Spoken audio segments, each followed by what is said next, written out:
doing another video essay.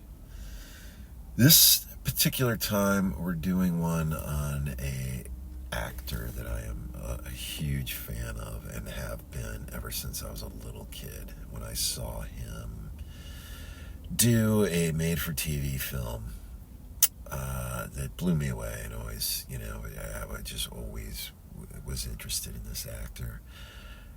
He's had an amazing career.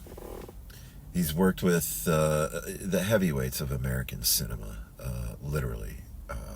Marty Scorsese, Oliver Stone, Billy Friedkin, a.k.a. William Friedkin. He's worked with Al Pacino, Tony Hopkins, Anthony Sir Hopkins. Just an amazing array of actors. He's worked with Warren Beatty twice.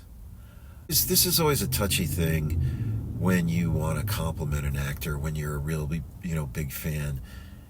As huge as his talent is and his career, amazing career, I still feel like he just was never put in leading man roles, usually supporting. Even if when he was a lead, there was never really a female interest, which is kind of the key to being a leading man, even though I think he had all that going for him and more, and the talent. So this is just, sometimes this comes across as, he should have been bigger, but it's just about the vagaries of the business. Should have been more amazing. I mean, his talent is at that level. It really is. Up there with some of the greatest screen actors ever, I would say.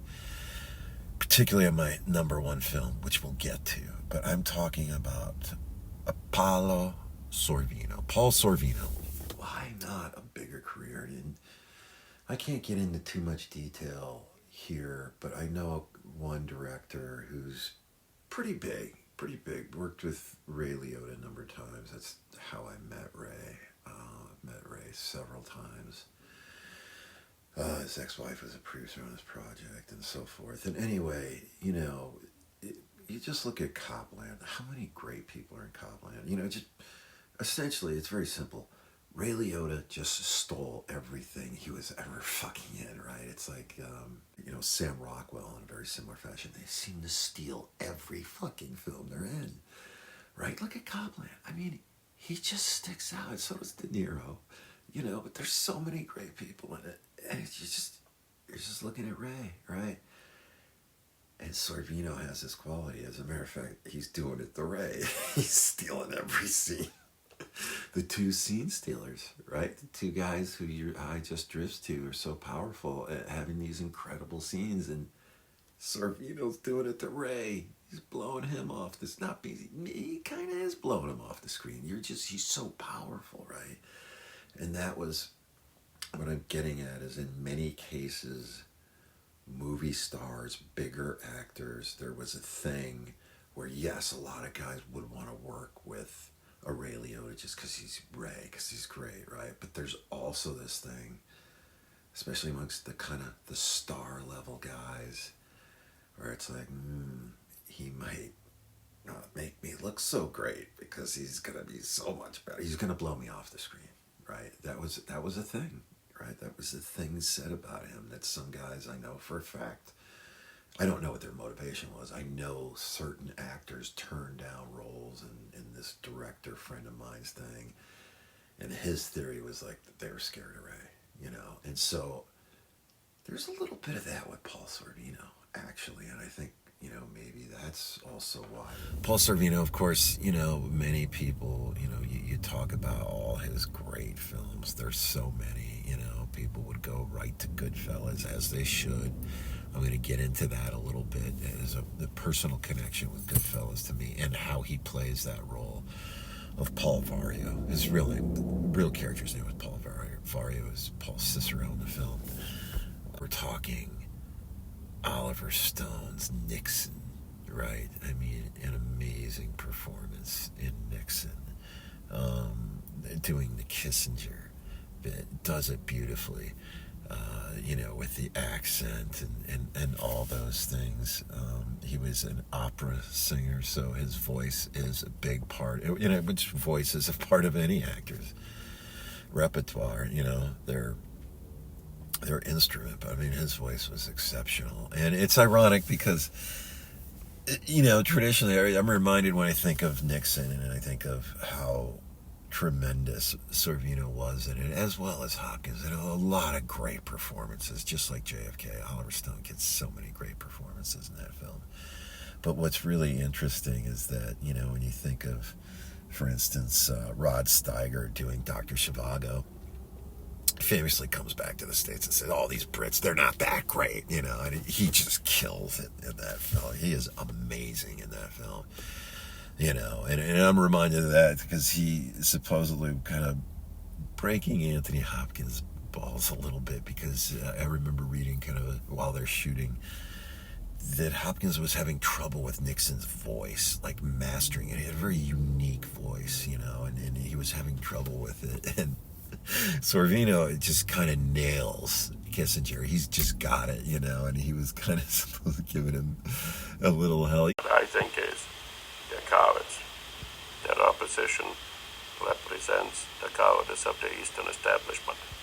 They don't realize, as you do, sir, that the communists only respect strength, and they will only negotiate in good faith if they fear the madman. Because the Brits always have this, Sir Anthony, and all these great British actors, and they master the voice. But there's always been that thing like, American actors don't have that attention to detail. Well, that's not a problem for Mr. Sorvino, and he's in so many great films.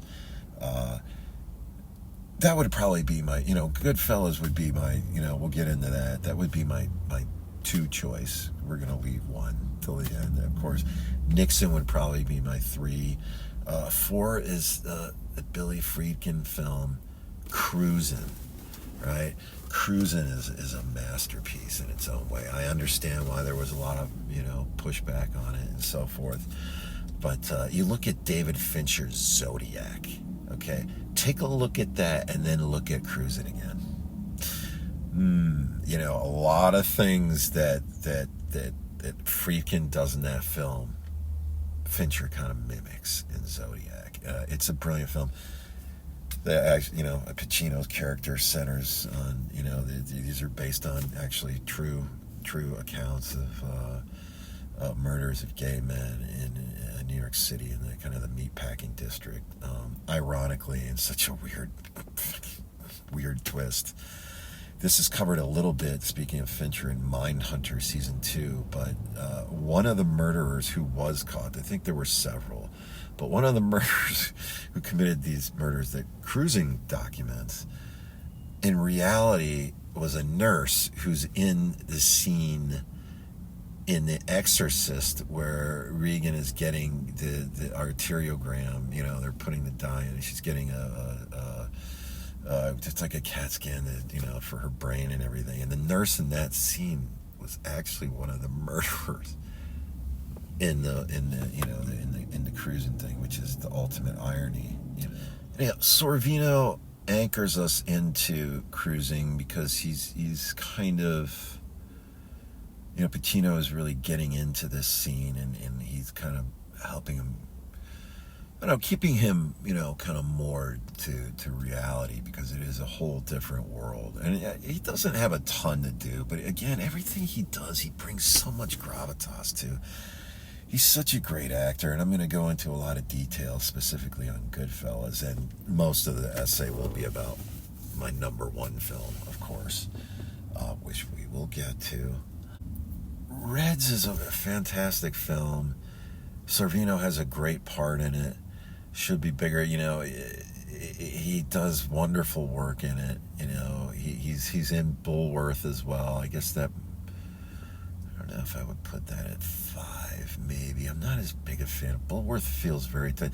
Bulworth feels like why Democrats have lost the White House a couple times. It feels out of step. I mean, Warren, man, at your age with a young black man, I don't know. It just, I get what it's saying and everything. It just feels a little clumsy. But of course, Sorvino anchors it as well. I guess I'm going to put Bulworth, Reds kind of together. In Reds, he's playing an American communist, writer who, or socialist rather, it's a very powerful role. Again, he's tapping into Sorvino as this kind of operatic ability. He's kind of very grand, and what makes Paolo so great, what makes Paul Sorvino so great is he can go big or he can go small. And he can do it all in the same scene. We'll do that in Goodfellas, and of course, my number one film. I'd be remiss not to mention, of course, that championship season, as you can tell, just right off the bat, not my favorite. I admit I'm not necessarily a theater guy per se. I don't know maybe I have seen it. I don't know. I saw the film version, of course, Robert Mitchum. It partially who I saw it with, kept cracking on it. I don't know. It just did not kill it for me. But So, there are times when even the president can go too far. But you can't talk about Paul Sorvino and not mention that particular piece, but it doesn't, do a whole lot for me per se.